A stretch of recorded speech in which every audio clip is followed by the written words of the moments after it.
आज ही Doubtnut app download करें। Doubtnut पर होगा अब आपके सभी मैथ्स, केमिस्ट्री, फिजिक्स और बायोलॉजी डाउट्स का सफाया। बस अपने क्वेश्चन की फोटो खींचो, उसे क्रॉप करो और तुरंत वीडियो सोल्यूशन पाओ। Download now.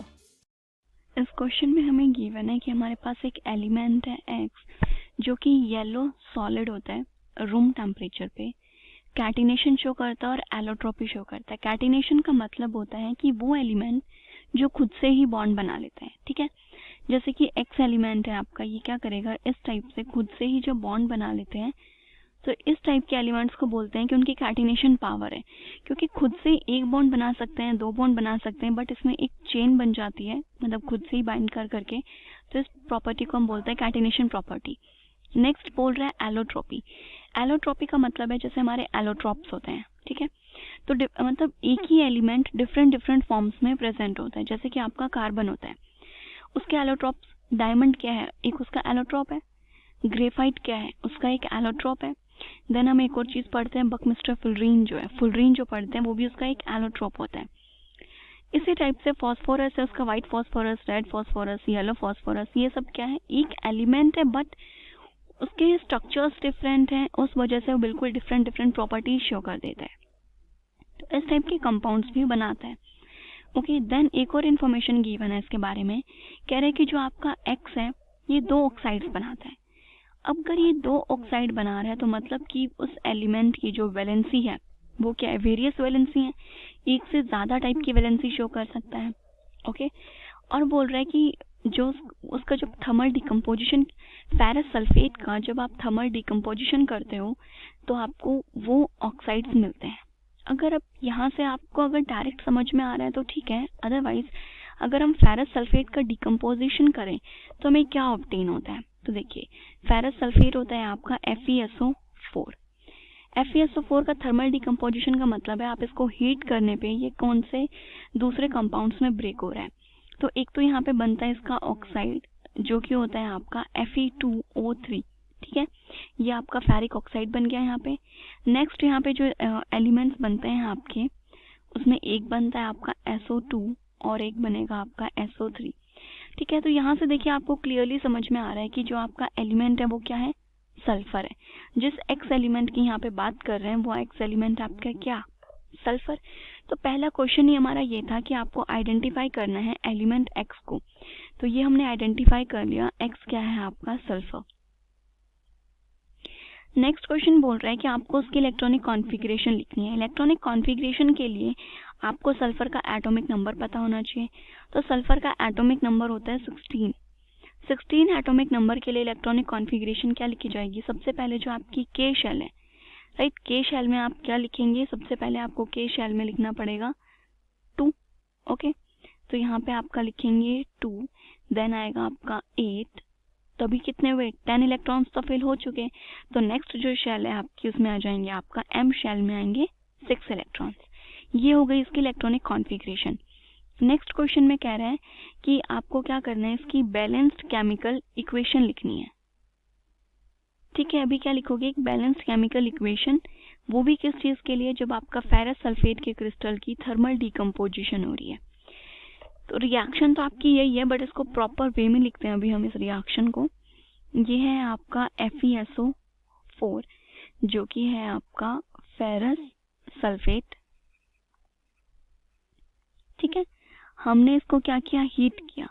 थर्मल डिकम्पोजिशन का मतलब होता है जब आपको उसको हीट करने पे वो ब्रेक हो रहा है।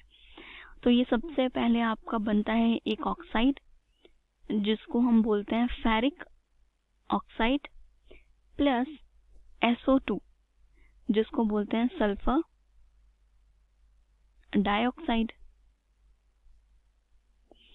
देन बनता है SO3 जिसको बोलते हैं हम सल्फर ट्राइऑक्साइड। ओके, तो ये आपके क्या बन गए, यहाँ पे एलिमेंट्स बने। अब बट इन्होंने बोला कि जो आपके रिएक्शन है उसे बैलेंस करना है, ठीक है। तो यहाँ पे आपका आयरन देखिए कितना प्रेजेंट है, 2 आयरन है, और राइट साइड में आपका, सॉरी लेफ्ट साइड में सिर्फ एक ही Fe है।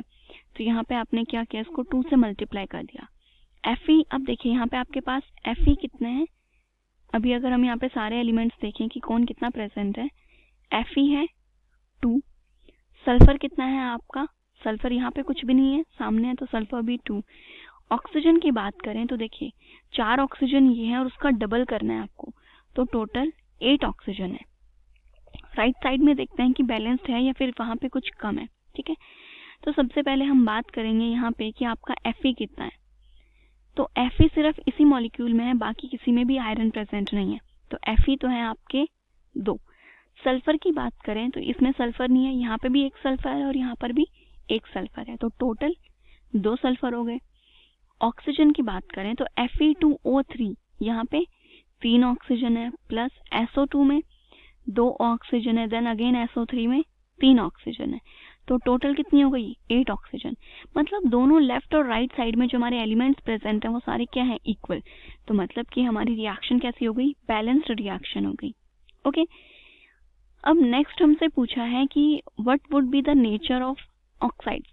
अभी जो आपके ऑक्साइड्स बने हैं SO2 और SO3, ये 2 ऑक्साइड्स बन रहे हैं, आपको ये बताना है कि इन ऑक्साइड्स का नेचर क्या है, एसिडिक होंगे या फिर बेसिक होंगे।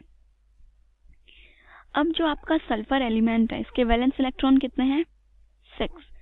जब आपके वैलेंस इलेक्ट्रॉन 3 से 8 के बीच में आते हैं तो उसका ग्रुप नंबर आप कैसे बताते हैं, उसमें 10 ऐड करके। तो यहाँ पे सल्फर का ग्रुप नंबर क्या हो जाएगा 16। और टोटल हमारी पीरियोडिक टेबल के ग्रुप ही कितने होते हैं 18, तो लाइक ये ग्रुप 16, ये 17 और ये 18। अब आपको पता है कि जब हम पीरियोडिक टेबल में लेफ्ट से राइट साइड की तरफ चलते हैं तो जो ऑक्साइड्स बनते हैं वो कैसे होते हैं, जो राइट साइड में जो ऑक्साइड्स बनते हैं वो आपके एसिडिक होते हैं, लेफ्ट साइड के ऑक्साइड कैसे होते हैं बेसिक। ये ट्रेंड है जो आपको पता है, राइट।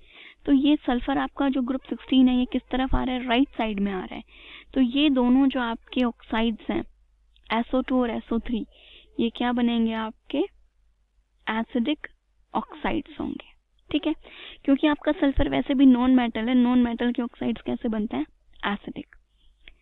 देन नेक्स्ट और लास्ट क्वेश्चन है, कह रहा है कि आपको इस मॉडर्न पीरियोडिक टेबल में इस एलिमेंट की पोजीशन बतानी है। तो देखिए ग्रुप नंबर तो अभी हमने बता दिया कि इसका जो ग्रुप नंबर है वो क्या है 16, क्योंकि पोजीशन में यही तो 2-3 चीजें बतानी होती हैं, तो ग्रुप हो गया 16। अब बात करें पीरियड की, तो पीरियड हम किसके अकॉर्डिंग बताते हैं कि जो आपने इलेक्ट्रॉनिक कॉन्फ़िगरेशन लिखी उसमें कितनी शेल्स फिल की, तो 3 शेल फिल हुई है, ये K, L और M। तो जितनी शेल होती हैं वही पीरियड हो जाता है, तो ये थर्ड पीरियड में ग्रुप 16 में ये एलिमेंट प्रेजेंट होता है। ओके, क्लास 6 से 12 से लेके नीट IIT JEE मेंस और एडवांस के लेवल तक 10 मिलियन से ज्यादा स्टूडेंट्स का भरोसा। आज ही डाउनलोड करें डाउटनेट ऐप या व्हाट्सएप कीजिए अपने डाउट्स 8400 400 400 पर।